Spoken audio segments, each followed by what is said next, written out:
The U.S. is certainly building their military presence, and they are starting to really posture for a potential military strike in Iran. Now, again, the U.S. has warned this. It feels like time after time, but maybe things are actually about to happen. There has been major concern over the last few weeks that things have softened and quieted down, and that maybe we would not see that regime change that a lot of us hoped for, and a lot of us hoped for change in Iran. But the U.S. seems to not be taking this lightly, once again, amping it up and really being fully ready to go, Will, once the orders are made. That's right. So what we're hearing now is that the U.S. military is ready to conduct strikes on Iran as soon as this weekend, that they are waiting for the final order from the president. We are witnessing the largest deployment of air power to the region since the 2003 invasion of Iraq. What does that mean? So the carrier groups, also the positioning of assets, whether it be cargo planes, whether it be fighters, whether it be refueling planes, or just planes that are taking military hardware over, that this is a buildup that is not just a posturing thing. Mm-hmm. This is something that is a large scale, like I said, has not been this large of a deployment of resources, military resources, since the 2003 invasion of Iraq. So they are at least forecasting something big would be coming if this were to play out. President Trump has also said that there's basically a 10-day deadline now that Iran has. Remember, he gave a 40-day deadline back last year. That passed. And then there was some time of like, oh, well, maybe he's not going to do anything. And then we saw that surprise attack. He set a 10-day deadline, but that could be even earlier, basically saying if these negotiations go nowhere, then he is willing and able to make this order go forward of an attack, what would appear from the buildup a massive strike on Iran. Yeah, and let's hear from President Trump to start this off, and then I want to open the questions and comments up as well. That's right. This was at the Board of Peace meeting today, where he was giving comments and basically saying that Iran could be a part of this historic peace, this era of peace that we're seeing in the Middle East. Instead, they're posting things like, if you get slapped in the face, you're not going to be able to stand up, right. Big threats. Let's go ahead and play bite one from President Trump just this morning. It's the time for Iran to join us on a path that will complete what we're doing. And if they join us, that'll be great. If they don't join us, that'll be great too. But it'll be a very different path. They cannot continue to threaten the stability of the entire region, and they must make a deal. Or if that doesn't happen, I maybe can understand. If it doesn't happen, it doesn't happen. But bad things will happen if it doesn't. Bad things will happen if it doesn't. President Trump also said, essentially, you're going to be finding out over probably, this is a quote, probably the next 10 days. We have a meaningful deal, if we have to make a meaningful deal. Otherwise, bad things happen. Again, 10-day warning, roughly. In President Trump fashion, it's a blurry deadline, which often comes with a attack when you're not expecting it. Well, and the reality is, I think that they will know, or probably already know, whether or not the Iranians are willing to make a meaningful deal. You're also having this kind of two-sided moment with Iran. And this is something we're going to talk to Rick Grinnell about later, but where you have the foreign minister who is playing the diplomat role, who is having these negotiations with the United States mediators here. And then you're having the Ayatollah and the mullahs who are posting things and making statements which are very much in the saber-rattling, we will fight you kind of demeanor. So I also want to play, this is the Iran foreign minister that gave an interview just yesterday talking about the kind of deal they would want. It's bite 6. And it's, once again, though, it's the same language that we've heard from the Iranians back when President Obama negotiated a bad deal with them. Yes, we are in favor of a deal, but a fair and balanced deal. The problem is when Americans, the current administration, talk about a deal, in fact, they want to dictate what they want. And this is what we experienced. As recently as 2 months ago in New York. We are ready for negotiation, but not for dictation. We are ready to go for a deal, but for a fair and balanced deal, not a one-sided deal.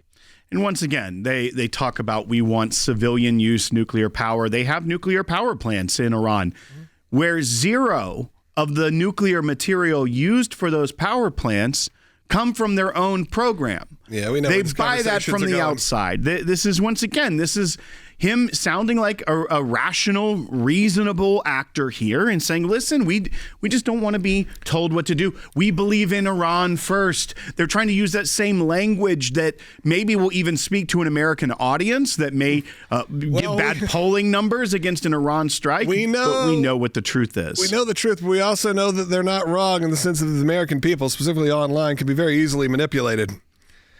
And if I start seeing people that are pro-current regime in Iran walking around, and there have been some, but it's been fairly minor, people who are purely uneducated of what's actually happening in that country. And speaking of which, I want to go to Camilla, who is calling from Oregon on line 1. Camilla, go ahead.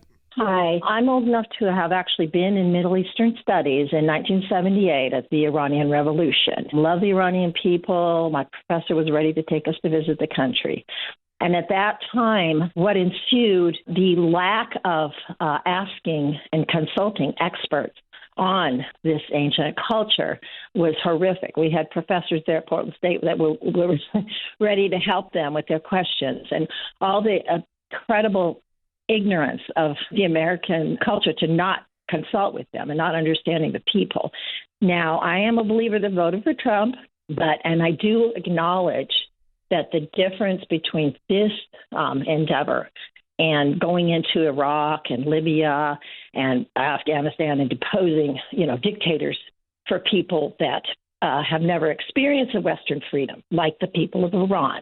Of course, they were Western. The hijab was actually outlawed at the time that happened. So I understand that there's a difference, but I just live in terror of us going in, jumping in again. I understand. Look, Camilla, it's not a unwarranted concern. I think the fallout from the war on terror, which, by the way, most of us supported, and I would still say that in general supported what happened with the war on terror. I don't know if I support necessarily the length of time. A lot of the exit strategy, if you will, we heard that a lot, I think was maybe handled improperly. But that being said, I know for a lot of people, and of your generation and now of my generation, because my generation grew up as that was our teens to our, essentially till our late 30s was the war on terror officially. It was a lifetime. And now to potentially feel like we're kind of restarting that, and when you do see this kind of military operation start coming into play, you can't help but have those flashbacks. But we do need to remember what we're dealing with here. And like I said, you could take a little bit of this out of this. The ACLJ works on a global scale, and there's a reason we work on a global scale, because these issues are important. We live in a small world after all, if you will, and that has become even more and more true over the last decade, in the last 2 decades, since the birth of social media, since the way we're all able to communicate. I mean, there are people from all over the world watching this show right now as we speak, live or taped later on. I hear from them all the time. We were lucky to be able to get coast-to-coast coverage on terrestrial radio when this show started 30 years ago. Now, anyone with Wi-Fi, anyone with internet connection, anyone with cell phone signal can hear and see us in real time. The world is very different now. We have to treat it as such. That's right. And when you also think about the context of what we're talking about with this Iranian regime, this is it is different than the war in Iraq. It is different than what that scenario was, as well as the leader that would be conducting this has a different philosophy on military action. You see what happened in Venezuela. You see what happened with ISIS. You see what happened around the world with Nigeria. And even the first strike on Iran, the president doesn't seem to be wanting a prolonged boots on the ground type of conflict, knowing that the United States has the ability, the technology, and the might to be able to take out regime without necessarily having to go in and nation build. Also knowing the context that Camilla even talked about, that this was a society with leaders that are still alive that remember the westernized Iran that could help get in there. Now, there's going to be a power struggle if they topple the regime, for sure. There's always the the chance that once again something worse rises out. But we know the stated goal of the Iranian regime: death to Israel, death to America. We know that they use their proxy groups to kill Americans. We know they use their proxy groups to kill Jews and Israelis. That this is a very different regime than what even we were told about Saddam Hussein. We knew that he was a bad guy, an evil guy. But this isn't even they may have weapons of mass destruction. We know the nuclear program. We know that their uses for the nuclear program are not even for their own civilian use, that they don't use it in their own nuclear power plants. What do? They buy that from Russia. Good partner of theirs.